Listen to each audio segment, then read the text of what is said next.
Good evening, everyone. Welcome to episode number 83. Yeah, this is 83, right? Yep, 83. Episode 83 of Restitching the Tapestry. It's good to have all y'all here. I sound like I'm down in the holler. Um Funny thing, when I lived in Missouri for like the brief 2 years, this is the most random thing ever. When I lived in Missouri for like 2 years, everybody kept saying like the word holler. Mm-hmm. And I thought they meant like yelling, but apparently a holler is like a clearing, like a glade. Mm-hmm. Didn't know that. See, So I I don't spent all this time understand. being like, why are people hollering at each other? What are you talking about? See, I always thought a holler was another name for like a valley. So like I guess it could be like a valley or like a clearing Okay. or something. I guess maybe it's I don't know. I'll have to look it up later. That was the most random tangent I've ever gone on. So this definitely establishes kind of like the headspace that we're in tonight. Like Mm-hmm. we've had a long day today. We're super tired. And we may not be 100% articulate, but we will make the best of our evening. So before we before we get started, let's talk about what we've been doing, how we've been doing, etc. Heather, you go first. Not much to report. Just like you said, just really tired today. I went to the gym before this and I kind of kicked my own butt, so I'm kind of regretting it. But other than that, how are you and how's everybody else out there in video streaming land?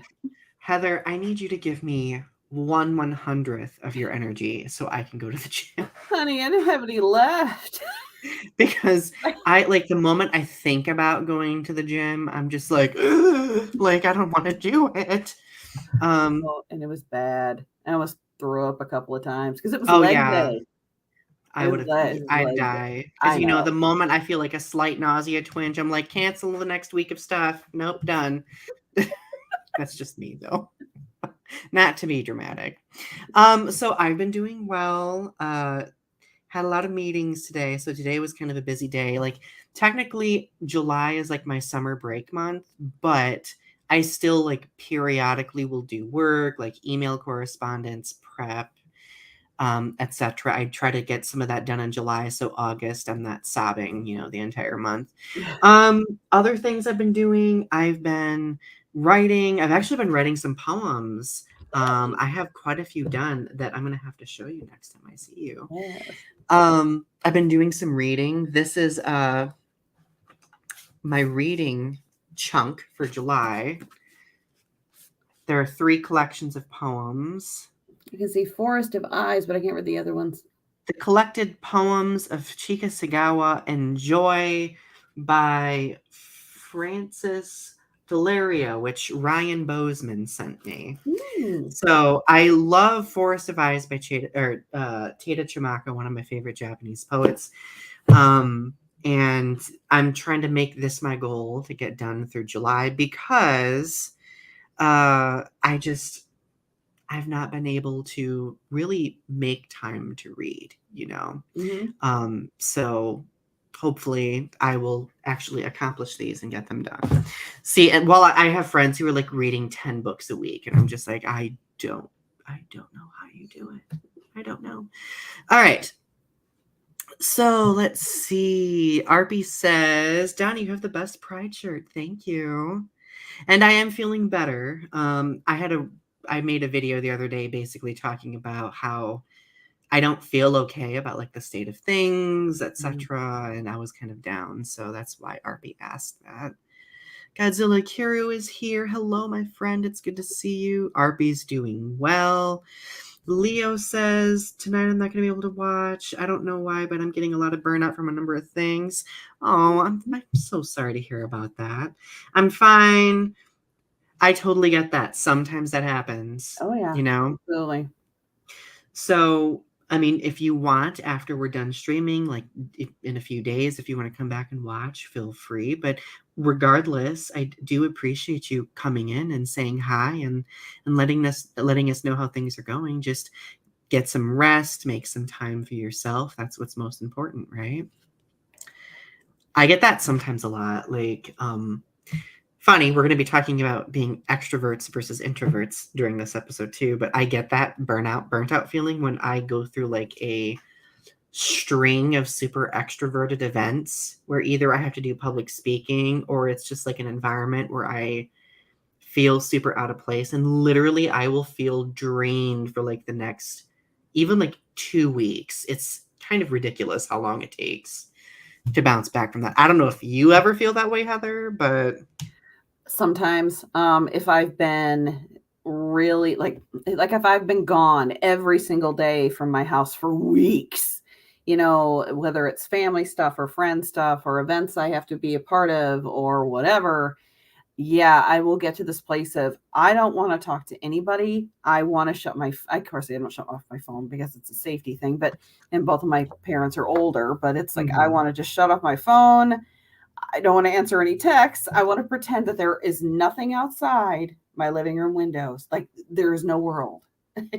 Yeah. Like kind of like that escape, that need to escape kind of feeling. I've been feeling that a lot lately, largely because of current events, but also because there's just, I feel like even though it's summer break mode for me, there's been so much stuff going on. And I thought about it the other day. I was just like, the past 2 years, it's been like this constant assembly line of productivity for me. And I have these moments where I'm just like, I just want to like full stop long enough to just smell the wind or just listen to the tree, just to take myself out of that. Like, I feel like a hamster in a hamster wheel sometimes. Yeah, I understand that. Yeah. Sometimes what I have to do is, like if I've been working really hard on a project, like say a poetry book or my mystery novel or whatever, I have to switch to something else. So lately, my actual decompression has been working on my family's genealogy because it's really interesting. I love the research, but the actual creation of it is really simple. This person married this person, born, died, moving on. It's really, you don't, though you have to think and do the research, it doesn't drain you as creatively as some of the other stuff. Well, it's not something you have to like go back and reread and re-edit for like several different layers, so I totally get that. So, but well, and the thing is, like, I guess I'm coming off from, and we'll get to the topic eventually, everyone, I swear. I am coming back to writing. I went probably about 3 or 4 months, actually, since Feats of Alchemy came out. I kind of like just really let up on writing because churning out 2 books back to back over the course of 2 years has been very, very exhausting. So now I'm slowly dipping my toe back into the pool of writing again, and I'm actually feeling pretty reinvigorated with it. So I suppose that's a good thing. So good.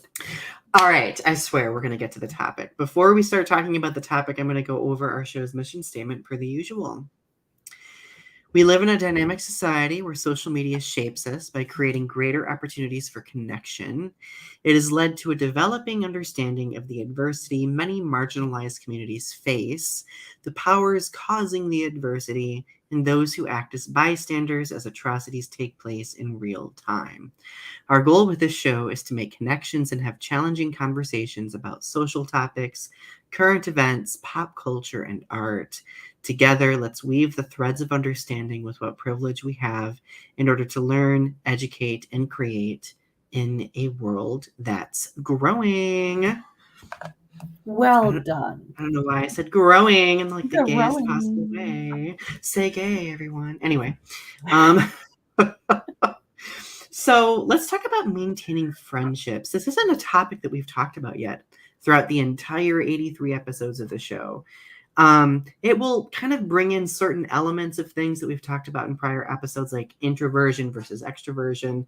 But ultimately, I think this is going to be a pretty interesting topic to discuss. So let's talk about our first foundational question.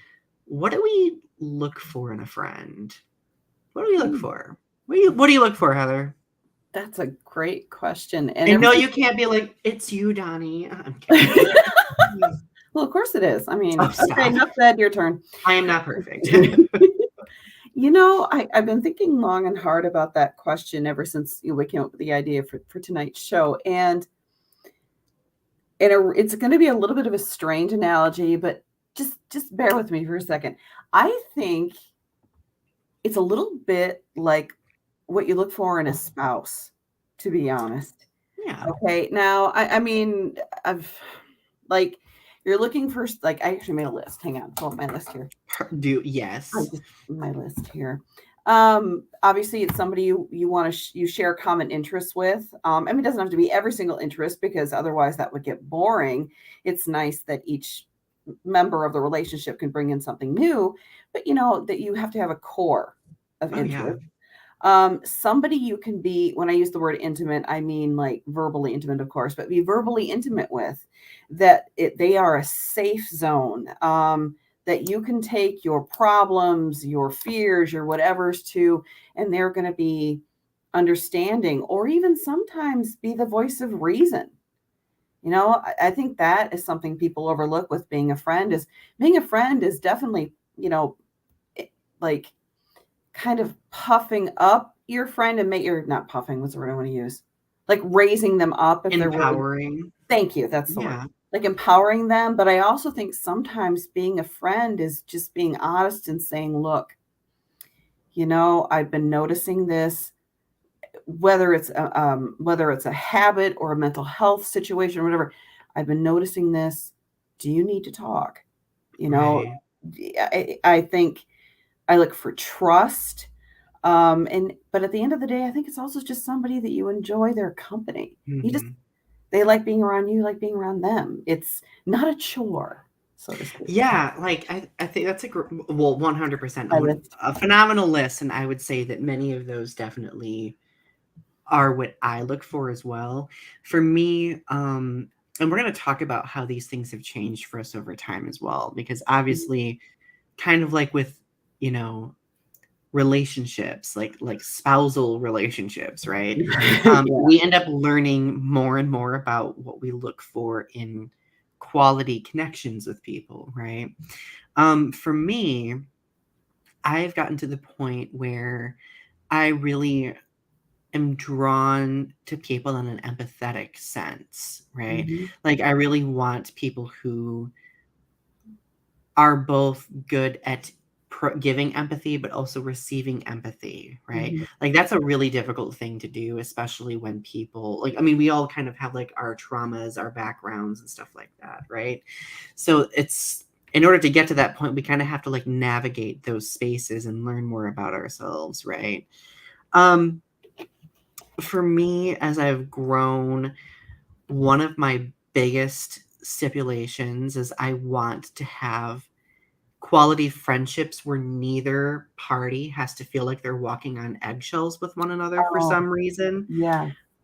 That's why, like, I really value like being forthright and transparency, etc., because I don't think there's anything worse than feeling like you have to walk on eggshells with other people, right? Or vice versa. Like, I don't want somebody else to feel like they're walking on eggshells with me. And I've even told you this, Heather, I'm fairly sure.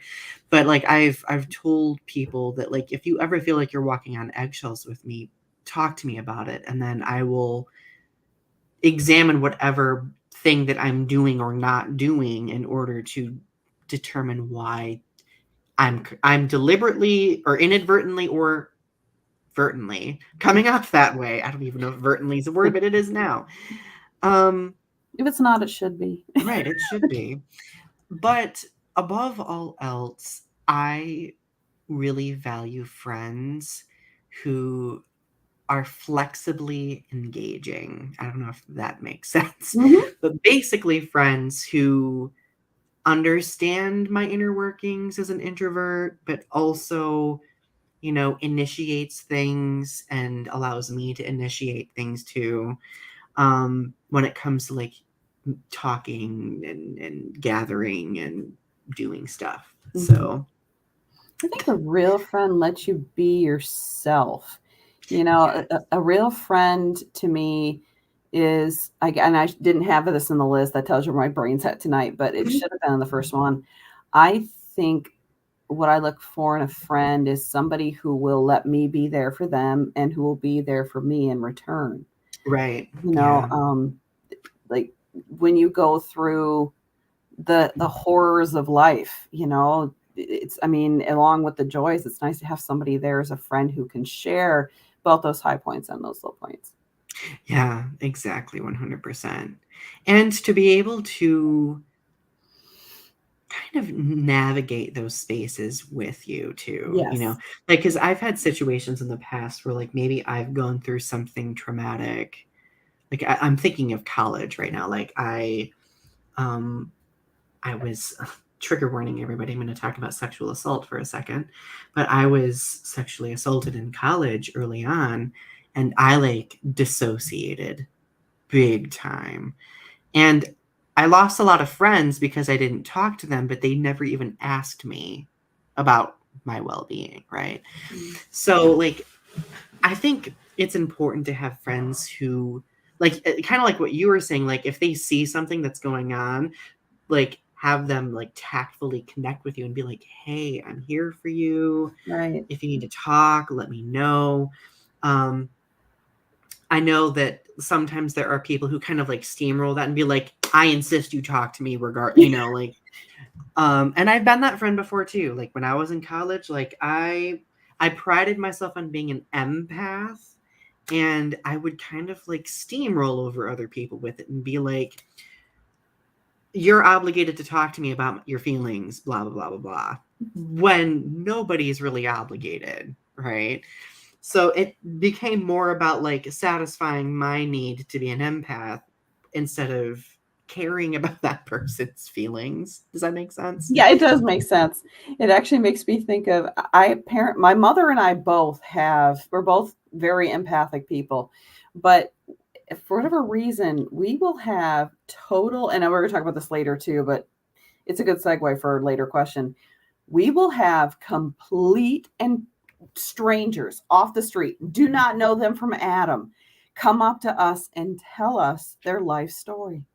Like I Mhm. have heard about people's most intimate, down and dirty details sitting in the dentist office waiting to get my teeth cleaned. Oh. It's wild. And my mom and I have just kind of decided we just must have one of those faces that says, yes, please come. And, you know, and in some ways it's very, the word I use is it's kind of honoring. It makes me feel honored that these people trust me and want to tell me these things. But that's what it kind of reminds me of what you're talking about in college. Although I don't never had to ask, they just tell me anyways. Right. Well, like, so I think that it's because I mean, I think you're a very approachable person. Um, Personality wise as well as like appearance wise, you just seem like a very inviting, comforting person. And I think that draws people in. And I'm at the point in my life where I feel that way sometimes too. Like I will have people just be like, "Donnie, like, let me tell you these 25 things about my life." Hmm. Um, but I've also learned that eye contact does it too. When you make eye contact with people and give them Oh yeah. your undivided attention, that really gets them, because we live in a Yeah. time where like there are a lot of people who don't do that. Like they're multitasking. They're not even looking at you. They're just Yeah. so I think that also just really establishes a connection, and that could be why we seem to be these inviting, empathic, listening Could people. be. All right, We'll I'm going to see. check out the comments. RP says, "I look for someone I can be myself with and talk to about anything, Mhm. plus common interests." Kaishana's here. Hello. Kaishana says, "I grew up friendless because I didn't know how to approach people because no one understood the things I did and said. I have a few friends in real life, but more friends online." I'm so sorry you had to go through Yeah, that, me too. Kaishana. RP says, "Online friends are real friends." I agree. I have a Mhm. lot of online friends. I Mhm. mean, all of you, count as that. Kaishana says, I guess I've been told by family a whole lot that online friends aren't real friends because people are behind keyboards. I've been told that too. But as I've grown older, I've discovered that some of my most loyal friends have been my online friends, especially when I was like coming out like Mhm. 15 years ago.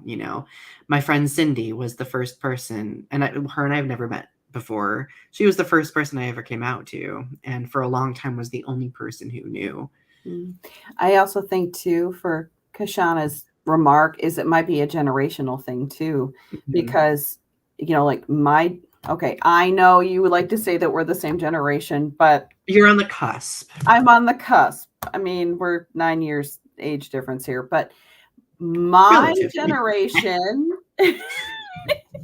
and my husband's generation, the online world is very, though we use it, I use it all day long, it's like this kind of thing is, it's all brand new to me, and actually in some levels it's almost uncomfortable because I come from a generation, there was no Facebook. You didn't do this kind of thing. Hmm. So that might be maybe where her family's coming from, is maybe they're part of my and past generations. Well, That's and why I'm a and horrible Facebook friend, because right. I never get on. I'm horrible. I admit it. If you have So messaged me and I haven't replied, I am so sorry. so here's the thing. Like, yeah, I will, like, you are on the cusp, but I think we both, because I know you went to high school like during the late 90s, early 2000, well, late 90s, right? 90s. Tech, Graduated 98. like 90s. like there was a technological boom around then, right? Yeah, cell phones. So when They when I wore the was tag and they had a cord. I was in like early middle school around that time, just for See what context. I mean? But I remember growing up when there was like zero technology. Like my family never had a computer until I was like 14 or 15, like it was like Mhm. 2001 or 2. Um and like social media didn't really become a thing until like my senior year of high school, and that's when I started, because I felt so othered in high Yeah. school. Like I kind of developed an addiction to online spaces because those were the only spaces where I could be seen. Mhm. Those are the only spaces where I could make any connections with people that weren't going to try to hurt me. So I think that's why I really have gravitated to those types of things. Um, there have been instances where it's been challenging, but it's just interesting to see like people's diverse experiences when it comes to like when they were exposed to technology, how Right. exposed they were, how like they entrenched themselves in it, Mhm. right? Mhm. So, um, oh, Arpy says, I feel I can talk to you about anything. Aw, See, thanks. you were that comforting present. I get the mom face. That's what it is. This is the mom face. I I love it. But thank you, RP, honey. I appreciate that. Kaishana says some people aren't making eye contact. Yes, that's something that I've had to learn as I've grown older, right? Because when I was younger, like when I was a teenager, I thought that when people didn't make eye contact, that means that they found me repulsive and didn't want to look at me. Probably because a lot of my bullying was tied to that. Why is Mhm. my camera out of focus? There we go. There it is. But then when I started learning about neurodiversity, I discovered that there are many different people who don't make eye contact, who are still listening and attentive, and that Mhm. eye contact isn't the only basis for whether a person is, you know, paying attention, right? Right. Kaishana also, whoops, I just clicked on the wrong thing. Kaishana also says there's so much my family was wrong about. They get mad at me because I'm trying to correct them on harmful terms and stereotypes. I grew up without social media. I had paper and pencils and games. Yeah, Yeah, me too. yeah, yep. When I Mhm. was at least in elementary, middle, and most of high school, yeah, I did not have any social media either. Well, you and I are a kindred spirit. Kaishana is same situation. Yeah. Yep. And I hope that your family continues to make progress on that front with regard to listening to you and overcoming those harmful terms and stereotypes. And the truth is, unfortunately, some people just do not handle corrections or criticism at all. Nope.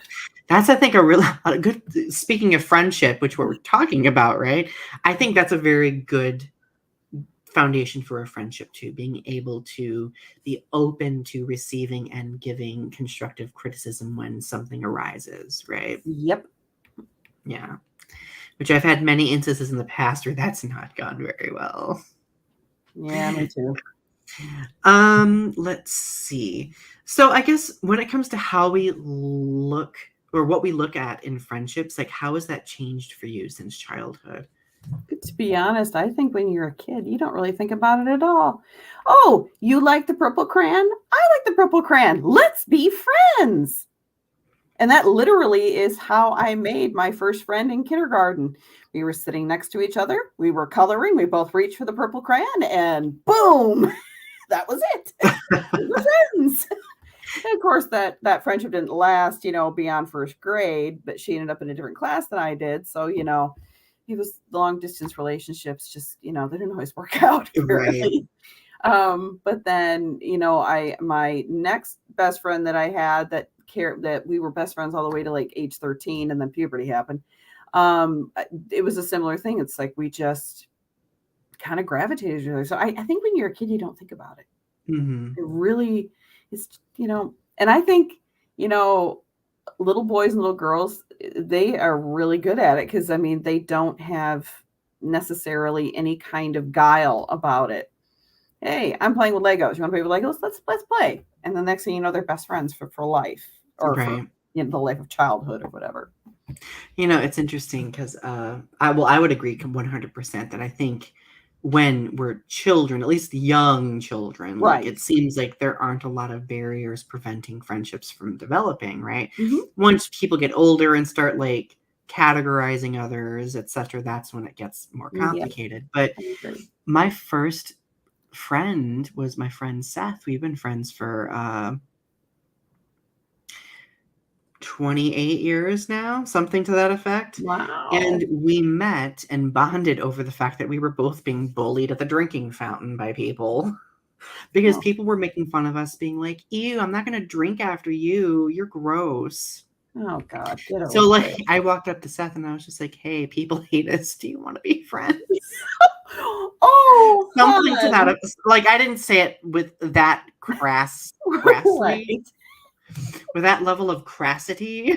Crassity? Another new word. But it was still a thing, and I was just like, all right, and 28 years later, mm-hmm.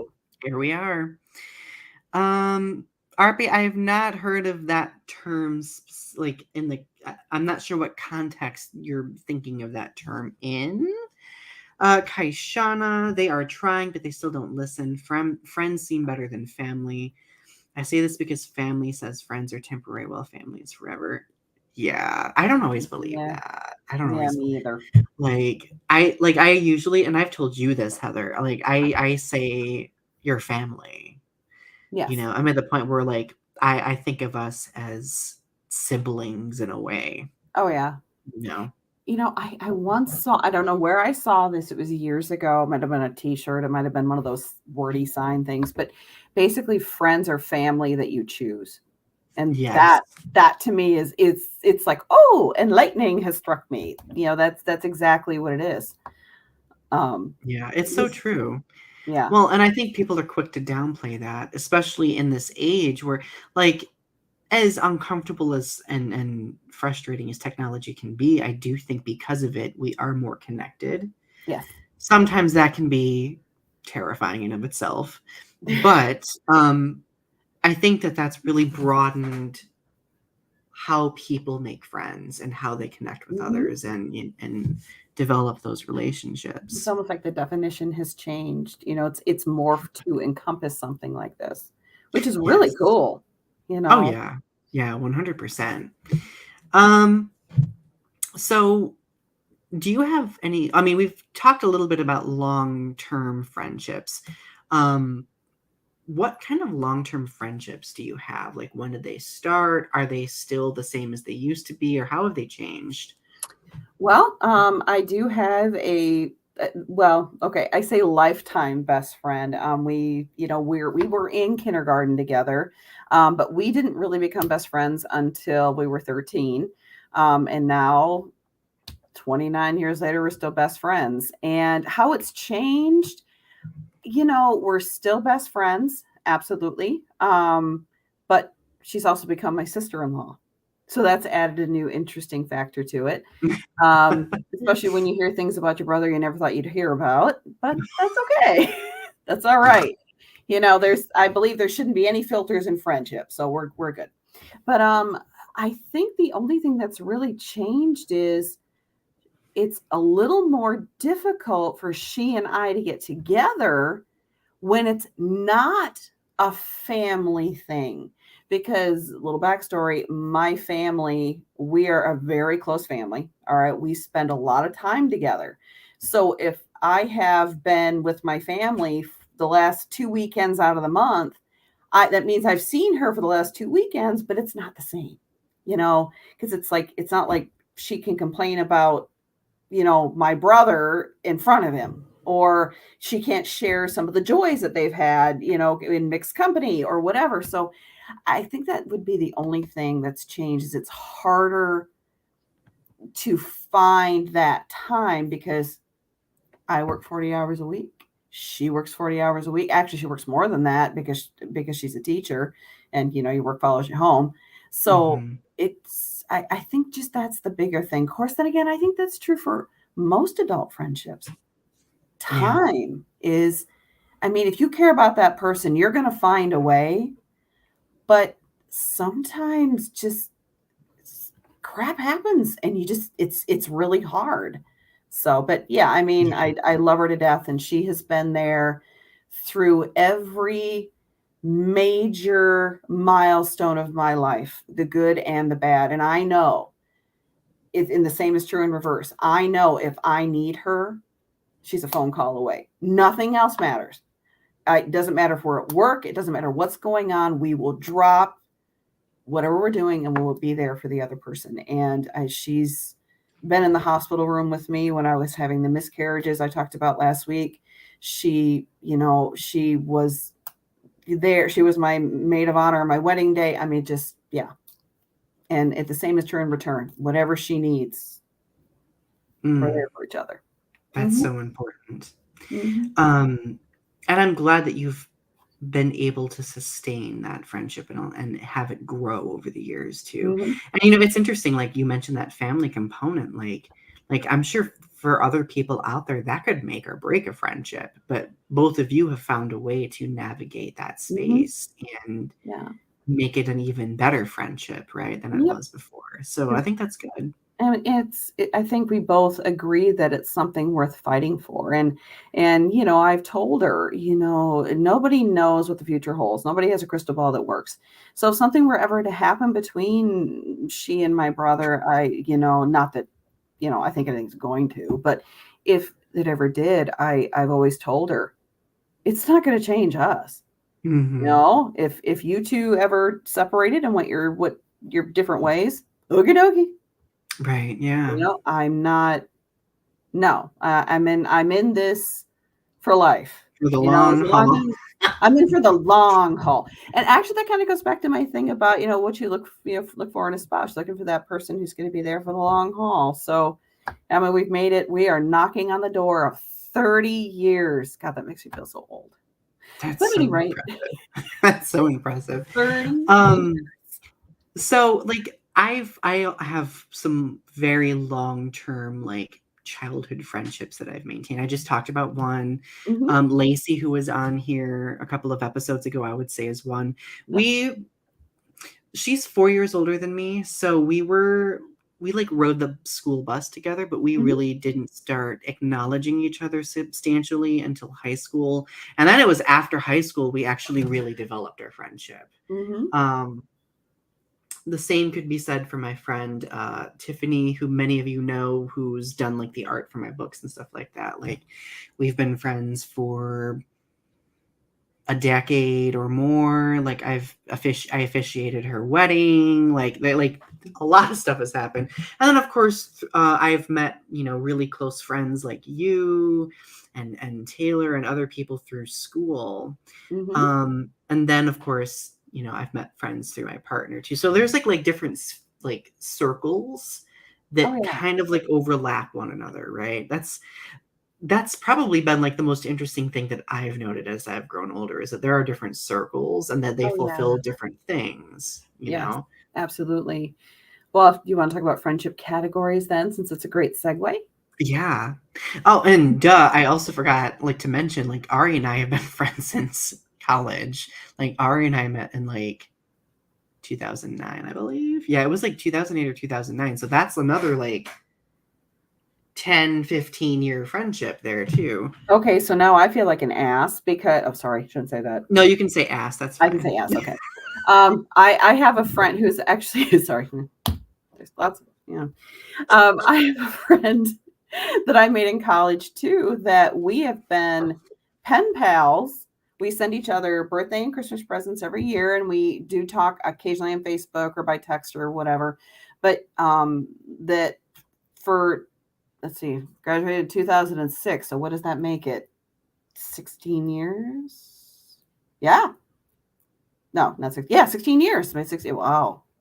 Oh No. God, that's 2006 was 16 I years can't do ago. math. Yeah, 16 years. At any rate, Oh. just yeah, I mean, of course, and this is the funny thing. So my best friend that I've had for almost 30 years, her name is Heather too. My pen pal that I've had for all these years is also named Heather. So apparently that's my big criteria for best friends, is they have to be named after me. I love You that. have to change your name, honey. You have to. You have to No, like I don't know anybody named Donnie. So, well, I know people named Donnie, but I don't know, like I don't have like really close friends named Donnie. Right. So thankfully, there's not that complication.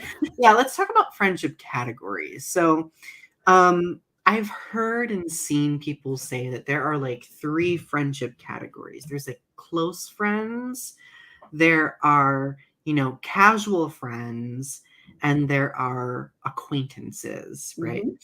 I don't know, like, so I would say that close friends would be like the people that you talk to on a regular basis, who you spend the most time with.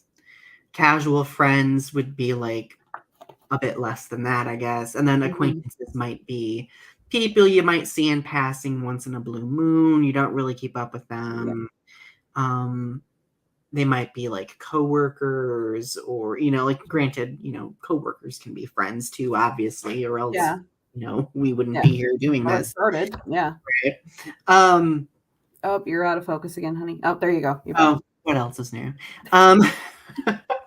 So I used to really ascribe to those categories when I was younger, but I would say as I've grown older, I've blurred the lines between close friendships, casual friendships, and acquaintances. I don't know. What about you? Similar. I would say that when I was younger, I definitely kept it straight in my head that each category was its own thing. But now, I don't know. I think the older you get, it doesn't matter as much. I think the only real differences would be the extreme ends of the spectrum. I mean, I would never tell an acquaintance my deepest, darkest secrets, where I would tell a close friend that. So I think there is that. But I think in the middle portion, the casual friends, I also have this tendency where people in my life, it's a weird way of saying it. I don't like how this is going to sound, but I can't think of a better way of saying it. Think of these as ranks. It's like people move up the ranks in my life a lot. Like you, the perfect example. You were. Am I a commander now? I'm kidding. Of course you are. Are you a commander? You are an admiral there, honey. An admiral. Admiral. Anyway, like we started off as acquaintances at work. Oh God, this is gonna be great blooper reel. Anyway, started off as Sorry. acquaintances and then became kind of casual friends, went to lunch, chatted about work, complained about the crap we were going through in our jobs. And then now we're super duper close. I list you among my best friends. Like you talked about, we're family. It just happened. And like you mentioned, coworkers. The people that I work with in my office, I guess if you're looking for delineations, I would label them close casual friends. Because when you work with people as much as we do, you end up sharing each other's lives. You can't help it. Right. You end up learning about each other, Exactly. learning about each other's personalities. Yep. What they like, what they don't like. I mean, that's the premise for making friends. And, as much as much I would love to say that, we keep work at work and home at home, things blur. Some people might come into work and just be really upset about a family problem that's going on. So we'll take 5 minutes or longer, whatever is needed, and we will talk about that problem in between helping our patrons. So it happens, Yeah. Yeah. 100%. How about you, honey? I would say that, okay, so when I was younger, I think I really struggled with delineations. It's at times because I had friends who would kind of, I don't know if anybody remembers the social media site MySpace, but Yep. on MySpace, on your page, you could organize your friends in a hierarchy of like top friend, second best friend.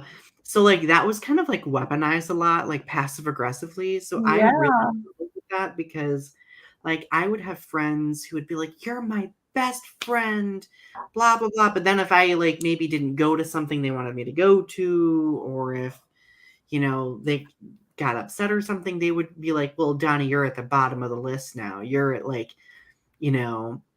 Oh my God. that's something that actually really affected me, and I've literally had to talk about in therapy even because that's why, like, for me, like, when it comes to friends, I don't always like, I will have people be like, "Well, who's your best friend, Donnie?" I don't even really answer that question because many of my friends are family to me, and they all fulfill something and vice versa, right? Right. And I would never want to make one of my friends feel terrible because I might be like, "Well, this person's my best friend, you're not." Like, I feel like that would be, now I can say like, "Oh, I had my childhood best friend," right? That, like, is a descriptor that places everything at a point in Absolutely. time. But, like, it's so interesting, like, the complex that I developed over that when I was a kid. Actually, not a kid, when I was a teenager. Actually, late teenager, but I digress. Let's see. RP remembers MySpace but never used it. Yeah, MySpace didn't last very long.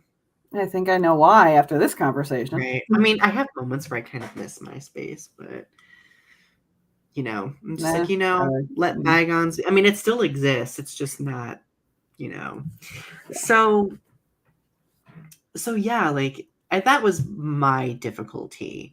Now I'm at the point where I don't really think those categories even matter.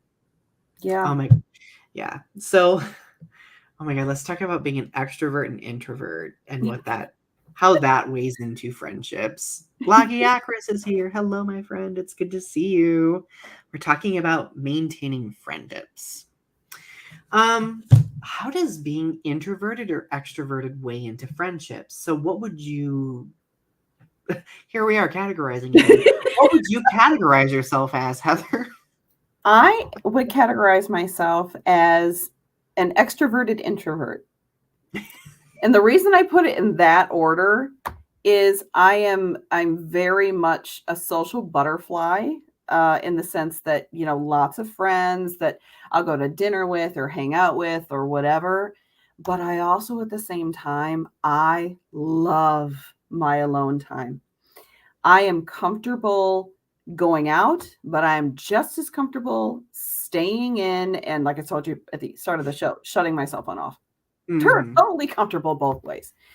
I would say, though, I'm probably like a 60-40, 60 extrovert, 40 introvert, or maybe even a 55-45, or who cares about math? Anyway, punchline being I'm slightly more extroverted than I am introverted, but that's new, actually. I Mhm. would have labeled myself as a lot more of an introvert years ago.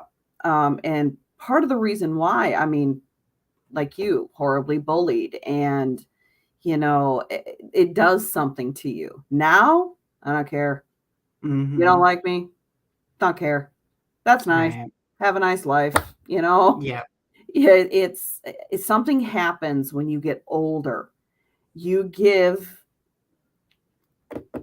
How do I say this without an expletive? I can't say you go. You know where I'm going with this. I Just do know let where your you're going. imagination.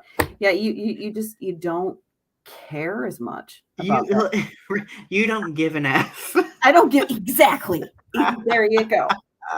Yeah. um well, and yeah, like, so for me, if we were going by percentages, I Hmm. am 80% introvert, 20% extrovert. So I'm an introverted extrovert, Yes. right? Hmm. I When I was a teenager, I was ridiculously introverted. Hmm. In fact, like, many of the like conflicts I had with friendships when I was a teenager was friends wanting me to do things that I found very uncomfortable, Hmm. and they would get mad at me for not doing it and not be Mm. my friend because of it. Oh, I'm sorry, honey. So that's why I'm kind of at this point where, like, I'm very, very transparent about the things that I don't like to go do with people because I don't Hmm. want to be peer pressured into doing it. Now, like, don't get me wrong, like, because I've grown older and because I feel like my profession has made me astronomically more extroverted than I used to be, like, I am more apt to try things now, like, etc. But back Hmm. then, like, I was like just very uncomfortable about putting myself out there. And I know many of you are watching this being like, Donnie, you're uncomfortable about putting yourself out there. Like, what are you doing? But the thing is, and I was just telling Heather this before the show, I feel like I think I would argue that social media helped me become more extroverted because I found a space where I could express myself and put myself out there, Hmm. but do it in a controlled environment, behind a screen. That is so funny because I feel the complete opposite. So yeah, we discussed, if you don't, whatever, if you don't like me, okay. But it's different on here. See, in I guess real life, this is a weird way of saying it, but this is how my brain breaks it up. In real life, people face to face with me, if you don't like me, okay.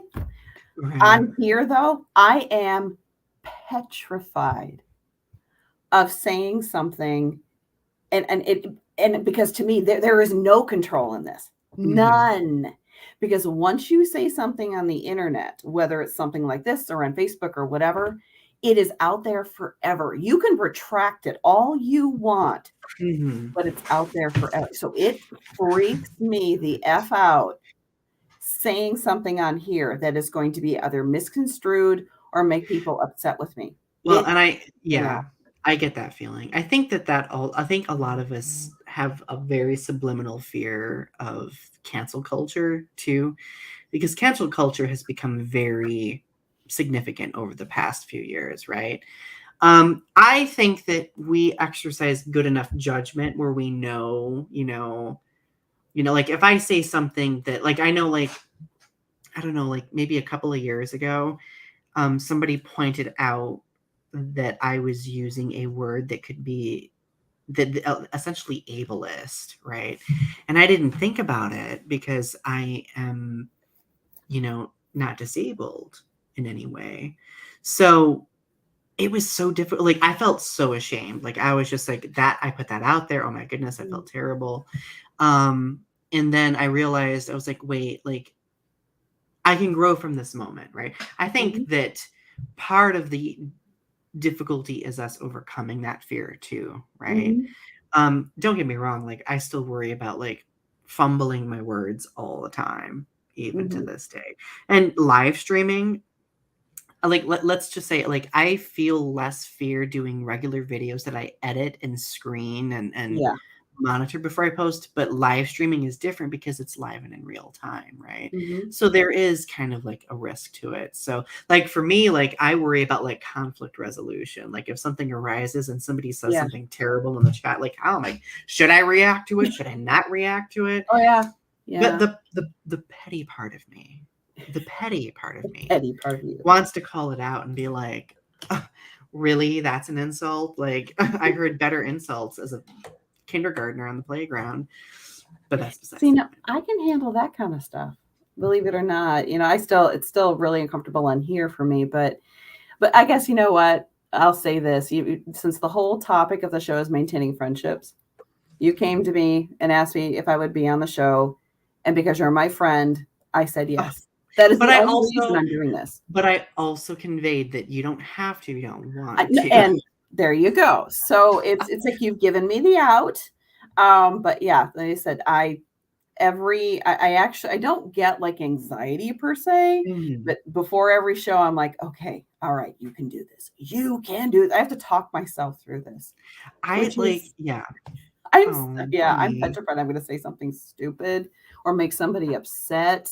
You have So, never said, you've never done either. And I'm oh, proud, thank like I'm proud of your bravery for being here. And I don't ever want you to feel like peer pressure or anything either, you know? I So know.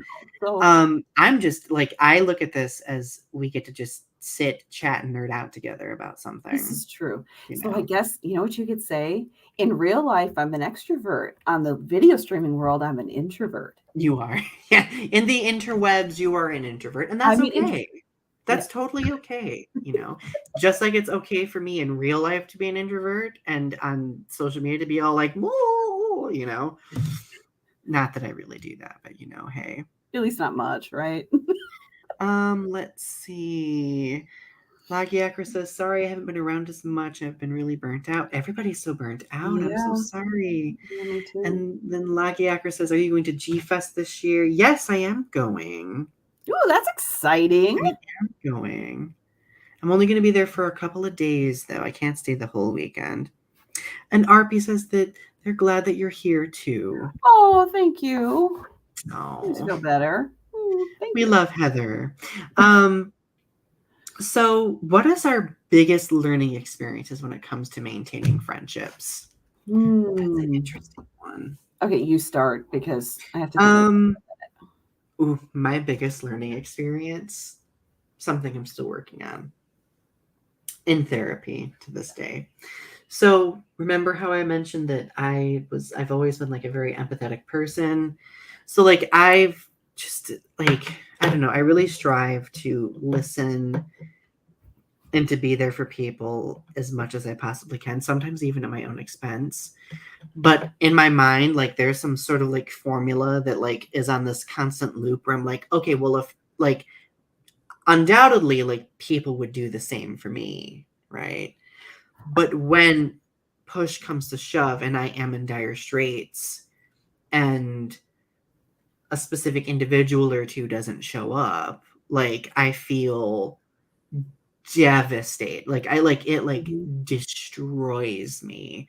Mhm. But so my biggest learning experience is realizing that my level of empathetic output, like my expectations based on my own level of output, should not be imposed on other people because they aren't going to view that empathetic output in the same way that I do. Mhm. And really, really hard to do that because I of course associate it as like a I'm not good enough kind of a thing. So like of course that's a whole thing that I have to cycle through and talk myself through. But I would say maybe the second big learning experience is learning to let people go when the time is right. Yeah. One friend in specific that I'm referencing is a friend that I had in late high school, early college. I ended up coming out, and they were, I'm just going to be blunt, they were a Jehovah's Witness. And they were like really working to convert me. Like they would send me literature, books, and stuff like that. And then after I came out, like they just stopped associating with me altogether. Oh, This was honey. a very close person. Like we met through like the Godzilla community. They were we would talk like every day and everything. We like would write fanfics together, everything. And then, just, coming out and me being this abomination was like the catalyst for him to not want to be my friend anymore. So I realized though that that was not a good friend and that I needed to let that person go. Mm-hmm. And learn from that experience to understand what I look for in a friend. Right. Mm-hmm. How about you, hon? Before I say it's almost going back to the person you were just speaking of, it's like sometimes I think in our lives we meet people that we believe are friends and it turns out to be just a toxic situation, and in the moment we're not really aware of it. It might be they were good at hiding it, or we weren't being honest with ourselves, or whatever. So I think that's a great lesson that, sometimes you just have to let people go. And I've had similar situations in my past with people that were they themselves weren't toxic, but the relationship, the friendship was toxic. Right. So, yeah, for me, I have had to learn some pretty big lessons with friendships. The first one is I have a little bit, I don't know where it comes from. Well, I guess that's not entirely true. If I'm being totally honest, I think it comes from my mom. My mom is a people pleaser. So I had to learn, and I still struggle with this to this day. It's not in every situation, but it's taken me a long time to learn to say no. Mm-hmm. That I'm sorry, I love you. It doesn't change the way I feel about you. You're one of my dearest friends, but I can't do this. Yep. So because I have that fear of losing them. Because I was such an introvert, for so long, and the friends that I had, I wanted to keep, and I would do anything to keep them. I would change who I was. If they were into this band, I'd become into that band. And I think that's true for a lot of adolescents. We go through those chameleon years, Mm-hmm. but it's taken me a long time to realize that it's okay to be me. And if they really care about me, if they really are my friend and they really love me, they're going to let me be me, and they're going to be okay with me saying no. So I think that's my biggest lesson, is trying to make sure to be going back to that thing about being honest. In some ways, if you're such a chameleon that you change who you are depending on who you're with, how do you know if they're ever really your friend? And how do you know if you're even being true to yourself too? Exactly. So Like, ooh. yeah, I mean, I think, That really hits close. it's like doing something like this. Yes, the reason I said yes is because you're my friend, but I also know it's about getting over a fear I have too. So it's kind of a dual situation, because putting myself out there, yeah, I can put myself out there in a novel or in a poetry book all day long, but this kind of thing it's a big deal for me, as I've explained. So, did I think that you would not want to be my friend if I said no? No, that never crossed my mind. Oh yeah. Not even for Well, I'm relieved to hear that. Yeah, never crossed my mind. But I mean, in the past, there have been people that were my friends, and like, talking about my friend I've had for 30 years, it has taken me up to like year 28 of 30 years to realize it's okay to say no. Yeah. It's okay to say to that person, you know what? I am not in the mental space right now to talk about this. Can we talk about it tomorrow? Or, I'm sorry, I really disagree with that. That's the big one. Being able to say to your friend that I'm sorry, I really disagree with that. In a lot, not a heated argument. Of course, every relationship has arguments, but Yeah, even that's true. even killed conversation. Just saying to that person that you disagree, that is freaky. That is It's scary. scary to me. It's taken me many years to get to that place of understanding where if I say I disagree, if I say I'm uncomfortable or whatever, if they're my friend and they really want to be my friend, they're going to understand, because friendship is a two-way street. If I'm the Mhm. one who's always giving and I'm the one always caving in, so to speak, like in this situation, and they never have to, that's not friendship. Oh yeah, not at all whatsoever. Yeah, I totally get that. That really resonates with me a lot. Because I know, like for me, my big obstacle for a long time was that I was just so poor Mm, that I couldn't go do stuff. yeah. And I would have friends who would get mad at me for not like traveling Yep. or going to this like expensive restaurant, you know. And Yep. I'm just like I literally don't have the money. Like what? Like believe me, I want to. Like I want to skip on the rings of Saturn. Like if I could afford to, I would. Mhm. But and I would have so many people get mad about that. But I Yeah. do think the true testament of a strong friendship is when you're able to meet in the middle somewhere and be like, okay, like if we can't do something like this expensive, maybe let's go do something else. Or, you Yeah. know, instead of kind of like using that as like a weapon or like as a means to shame them for some Yep. reason, right? Or demoting them on MySpace, apparently. You know, for heaven's sakes, right? Yeah.